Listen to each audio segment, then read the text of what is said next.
Hello दोस्तों, नमस्कार। SM किसी चैनल में मैं आप सभी लोगों का दिल से बहुत बहुत स्वागत करता हूं। दोस्तों, इस वीडियो में हम लोग बात करने वाले आज के दिन के एक बहुत ही शानदार और कमाल की ब्रेकिंग न्यूज़ के बारे में। वैसे तो देखा गया तो इस सेक्टर से रिलेटेड ऑलरेडी समझ आ ही रहा था कि काफ़ी अच्छा खासा काम यहाँ पे चल रहा है, बट कुछ और एडिशनली अच्छे पॉइंट्स हम लोग को आज के दिन देखने को यहाँ पे मिल चुके हैं। सो कौन सी खबर से रिलेटेड हम लोग यहाँ पे बात कर रहे हैं? तो दोस्तों यस, जो आज के दिन आई ई डब्ल्यू बोले तो इंडिया एनर्जी वीक, ये जो प्रोग्राम हम लोग को स्टार्ट होते हुए देखने को यहाँ पे मिल चुका है। ठीक है, एंड ये प्रोग्राम चलने वाला है लगभग 9 फरवरी तक, जो कि गोवा में हम लोग को देखने को यहाँ पे मिल रहा है। एंड जैसे कि नाम से ही पता चल जाता है भाई कि एनर्जी से रिलेटेड काफ़ी सारे पॉइंट्स हम लोग को देखने को यहाँ पे मिल रहे हैं। एंड इसी से related prime minister Narendra Modi ji ने भी कुछ पॉइंट्स यहाँ पे सामने रखे हुए हैं कि एनर्जी सेक्टर आने वाले समय में कितना बड़ा यहाँ पे होने वाला है। एंड एनर्जी सेक्टर की बात करें तो इसमें सब कुछ आ गया, पावर जनरेशन, डिस्ट्रीब्यूशन, ट्रांसमिशन, जो नॉर्मल इलेक्ट्रिसिटी मतलब जो न्यूक्लियर वाला भी रहता है, देन उसी के साथ साथ कोल वाला भी एनर्जी रहता है, रिन्यूएबल रहता है। ठीक है, सारे इसके सारे चीज़ों से रिलेटेड उन्होंने कुछ पॉइंट्स यहाँ पे सामने रखे हुए, बट कुछ इंपॉर्टेंट पॉइंट्स, हाईलाइटेड पॉइंट भी उन्होंने यहाँ पे उनका भी जिक्र यहाँ पे उन्होंने किया है। मतलब जैसे कि अगर मैं यहाँ पे कहूँ तो आप देख सकते हो कि इंडिया एनर्जी वीक 2024 जो कि हम लोग को स्टार्ट होते हुए देखने को मिला। सो उसमें आप देख सकते हो प्राइम मिनिस्टर नरेंद्र मोदी जी ने बताया कि आने वाले नेक्स्ट 5 से 6 साल में ये जो एनर्जी सेक्टर है उसमें लगभग 67 बिलियन यूएस डॉलर का इन्वेस्टमेंट आने वाला है। ठीक, कितना? 67 बिलियन। अगर 70 भी पकड़ ले, ठीक है, और 8 के हिसाब से हिसाब लगा ले, सो लगभग आप पकड़ सकते हो 5.5 लाख करोड़ का पैसा, 5.5 लाख करोड़ का इन्वेस्टमेंट इस सेगमेंट में मतलब इस सेक्टर में, एनर्जी सेक्टर में आने वाले 5 से 6 साल में देखने को मिलने वाला है। इतना मैसिव पैसा। सो इसीलिए प्राइम मिनिस्टर नरेंद्र मोदी जी ने यहाँ पे इससे रिलेटेड काफ़ी सारे पॉइंट्स सामने रखे हुए हैं। प्लस उन्होंने कुछ और भी पॉइंट्स कहे, जैसे कि अभी हाल ही में ही बजट देखने को मिला, तो नरेंद्र मोदी जी ने ये भी कहा कि जो कैपेक्स का अनाउंसमेंट हुआ था, कितना कैपेक्स का अनाउंसमेंट हुआ था? 11.11 लाख करोड़ समथिंग। ठीक है, 11 लाख करोड़ के आसपास।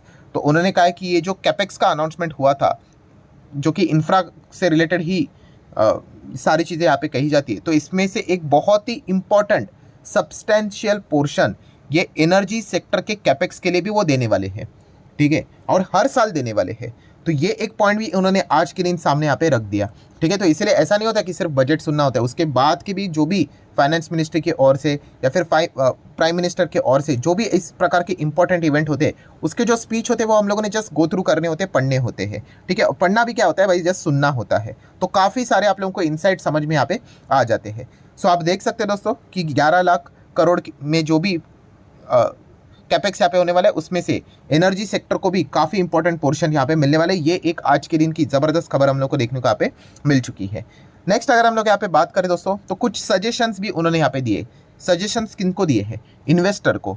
कौन से इन्वेस्टर? डोमेस्टिक इन्वेस्टर तो है ही, जो विदेशी इन्वेस्टर है उनको भी कहा है कि भाई हमारे भारत देश में इन्वेस्ट करो, क्योंकि इंडिया में जो आप इन्वेस्ट करने वाले, जिस प्रकार से देखिए, इन्वेस्टर का एक ही मकसद होता है, रिटर्न्स, परसेंटेज, प्रॉफिट। कोई भी हो, आप हो, मैं हूँ, विदेशी कोई भी इन्वेस्टर हो, हर कोई एक ही चीज़ के लिए भाग रहा है भाई, पैसा कमा कर दो।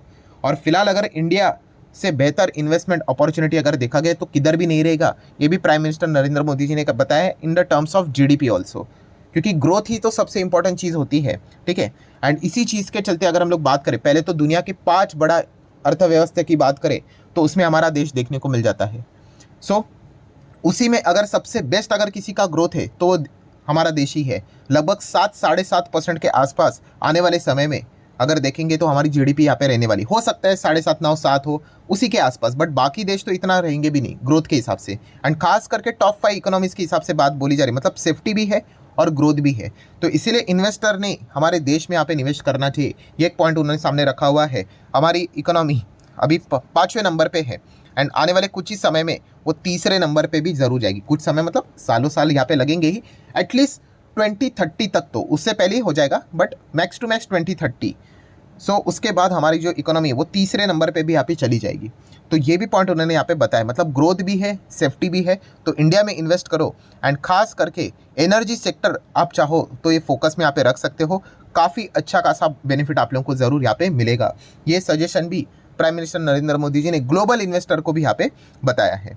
नेक्स्ट अगर हम लोग यहाँ पे बात करें दोस्तों, तो उन्होंने ये भी कहा है कि एनर्जी में जैसे मैंने कहा कि सब कुछ आ जाता है, बट मेजॉरिटी जो फोकस रहेगा वो तो रहने वाला है again green energy, clean energy, renewable segment, उसी के ऊपर ही मेजर फोकस रहने वाला है।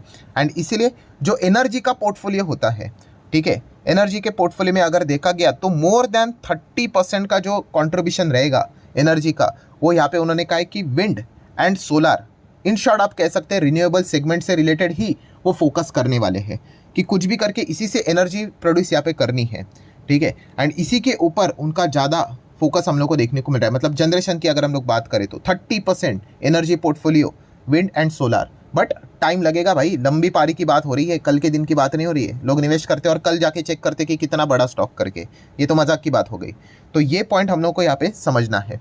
सो उसी के साथ साथ अगर देखा गया तो उन्होंने ये भी कहा कि इलेक्ट्रिक व्हीकल का भी डिमांड लगातार हम लोग को बढ़ते हुए देखने को यहाँ पे मिल रहा है।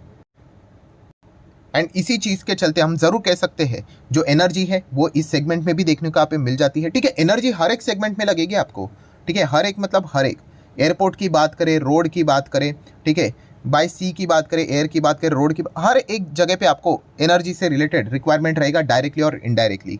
एंड जितना इलेक्ट्रिक व्हीकल का डिमांड बढ़ेगा उतना ही अगर देखा गया तो नॉर्मल जो गैस रहता है या फिर पेट्रोल डीजल की अगर हम लोग बात करें, उसका डिमांड धीमे धीमे भविष्य में कम होगा, और ऑटोमेटिकली डिमांड कम होगा तो प्राइजेस भी हम लोगों को धीमे धीमे करके भविष्य में कम होते हुए देखने को मिलेंगे।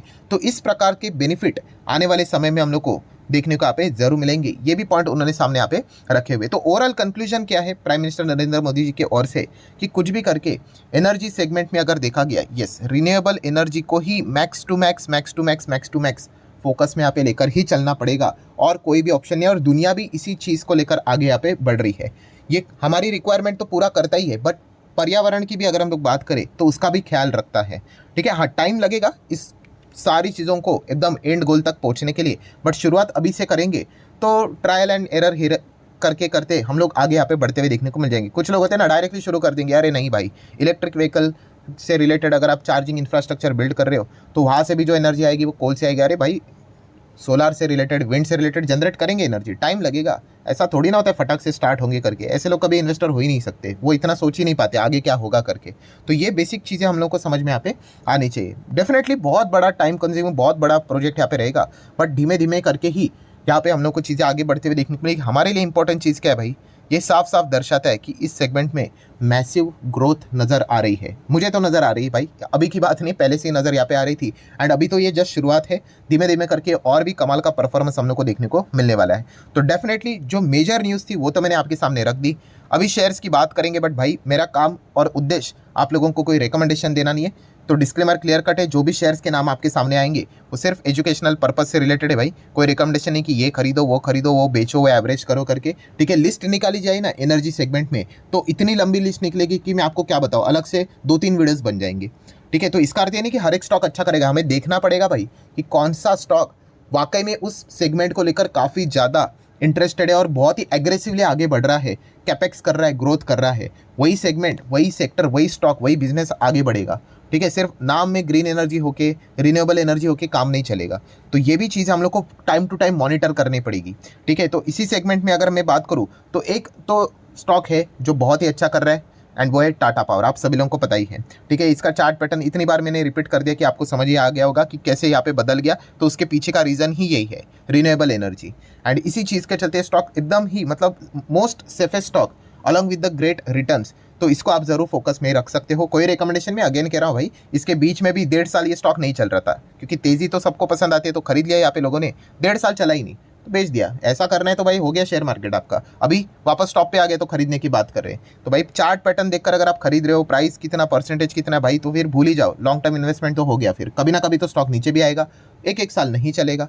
तो ये चीज़ें भी हम लोग को समझ में यहाँ पे आनी चाहिए। अभी बाकी के स्टॉक्स थोड़ा सा फास्ट कवर कर लेते हैं, जैसे कि टाटा मोटर भी है इलेक्ट्रिक व्हीकल के इसमें, देन ओलेक्ट्रा ग्रीन टेक है बस सेगमेंट में, जेबीएम ऑटो देखने को मिल जाता है, केपीआई ग्रीन एनर्जी काफ़ी अच्छा परफॉर्मेंस कंसिस्टेंसी के साथ दे रहा है, इरेडा तो है ही, ज़्यादा पॉपुलर भी हो चुका है।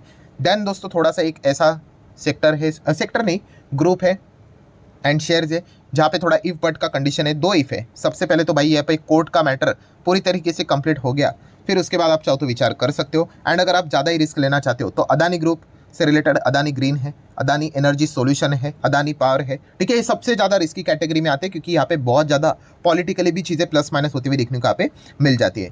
सो ये भी कुछ पॉइंट्स आप लोगों को पता है यहाँ पे होने चाहिए। देन अगर बात करें वारे रिन्यूएबल्स तो है ही। देन आइनॉक्स ग्रीन एनर्जी की अगर हम लोग बात करें, ये भी काफ़ी अच्छा कर रहा है। आइनॉक्स इंडिया की बात करें जो जस्ट अभी यहाँ पे हम लोग को लिस्ट होते हुए देखने को मिला था, तो ये तो इंफ्रा से रिलेटेड काफ़ी अच्छा परफॉर्मेंस यहाँ पे जरूर देगा। वो बड़े बड़े टैंक्स बनते हैं ना, हाइड्रोजन भी देखा गया, ग्रीन हाइड्रोजन, ये सब इसी सेगमेंट में आ जाते हैं, ठीक है। तो इन्हीं को भी बेनिफिट यहाँ पे जरूर मिलेंगे। देन अगर देखा गया तो रिलायंस, अभी रिलायंस का सबसे बड़ा प्रॉब्लम क्या है, इसमें सब कुछ आ गया। अभी जियो की खबर आ गई तो भी रिलायंस देखो, रिटेल की खबर आ गई तो भी रिलायंस देखो, ग्रीन एनर्जी में भी हाइड्रोजन से रिलेटेड 70,000 करोड़ का इन्वेस्टमेंट का प्रावधान रखा है उन्होंने, एजीएम में बोला था, तो उससे रिलेटेड भी न्यूज़ आ गई तो भी रिलायंस देखो। तो ये एक डिसएडवांटेज जरूर होता है। बाकी कंपनीज के से अलग अलग हम लोग को स्पेस देखने को मिल जाते हैं कि हाँ भाई यहाँ पे ये स्टॉक अलग से अवेलेबल है। जैसे कि अदानी ग्रुप, अदानी एंटरप्राइज में पहले सारे स्टॉक्स थे, देन ग्रीन अलग हो गया, ठीक है। अभी पावर हम लोग को देखने को मिल जाता है, एनर्जी सॉल्यूशन जो पहले ट्रांसमिशन था। तो इस हिसाब से हम प्रॉपरली इवैल्यूएट करके डिसाइड कर सकते हैं कि कहाँ पे जाना है करके। तो रिलायंस में एक डिसएडवांटेज भी हम लोग को देखने को मिल जाता है। देन सुजलॉन एनर्जी अगर देखा गया, भाई ये कोई रिकमेंडेशन में अगेन कह रहा हूँ, तो हाँ छोटे स्टॉक में देखा गया तो ये विंड एनर्जी में है, तो देखना पड़ेगा इसको कितने ऑर्डर्स जाते हैं, कॉन्ट्रैक्ट जाते हैं, उस हिसाब से अच्छा करेगा, ठीक है। अगर लगातार कॉन्ट्रैक्ट जाते तो अच्छी बात है। देन अगर देखा गया तो ओरिएंट ग्रीन पावर, ये भी एक पेनी टाइप का स्टॉक है, ये भी काफ़ी अच्छा कर रहा है। तो क्या ये कंसिस्टेंसी मेंटेन कर पाएगी? अगर इन्होंने कंसिस्टेंसी मेंटेन नहीं की तो सीधा क्रैश होते हुए देखने को मिल जाएगा। आप इनके चार्ट पैटर्न भी देखिए, ये देखिए एकदम रॉकेट दिख रहा है बड़ा हुआ, फिर नीचे भी आया, क्यों? कंसिस्टेंसी नहीं रख पाए, नंबर्स बहुत ही घटिया आए थे। देन नंबर्स वाकई अच्छे आ गए, वापस अच्छे कॉन्ट्रैक्ट्स मिल गए तो स्टॉक भाग गया। तो इन स्टॉक्स में वो अलर्टनेस काफ़ी इंपॉर्टेंट होती है। 20-30 रुपये का स्टॉक देखकर इमोशनल होकर निवेश करोगे तो बैंड बच सकती है। नेक्स्ट देखा गया तो स्टर्लिंग विल्सन जैसी कंपनी है। देन देखा गया तो JSW एनर्जी जैसी कंपनी है, ठीक है। तो बताने का मकसद क्या है दोस्तों, डिस्क्लेमर अगेन देना चाहूँगा भाई, जितने भी स्टॉक बताए सिर्फ स्टडी पर्पज़ के लिए। तो ओवरऑल कंक्लूजन क्या निकल कर आता है कि ये जो सेक्टर है इसके ऊपर सरकार भी ज़बरदस्त फोकस बना के यहाँ पे रखा हुआ है, एंड आने वाले हर एक बजट में भी एक बहुत बड़ा सिग्निफिकेंट पोर्शन कैपेक्स का इस सेक्टर के लिए यहाँ पे जाने वाला है। तो डेफिनेटली हम यहाँ पे कह सकते हैं रिन्यूएबल एनर्जी खुद के लिए तो अलग से उनके लिए बजट होता ही है, प्लस उसी के साथ साथ मेजर कैपेक्स भी होता है, उसमें से भी इंफ्रा के लिए इन सेगमेंट को काफ़ी बड़ा पोर्शन यहाँ पे मिलने वाला है। ये भी प्राइम मिनिस्टर नरेंद्र मोदी जी ने आज की स्पीच में यहाँ पे बोल दिया। आप चाहो तो यूट्यूब के ऊपर वो स्पीच है उसको भी जरूर यहाँ पे सुन सकते हो। सो आशा करता हूँ दोस्तों वीडियो हेल्पफुल लगा होगा, तो चाहो तो लाइक एंड शेयर कर देना। मिलते हैं नेक्स्ट वीडियो में, तब तक के लिए बाय बाय।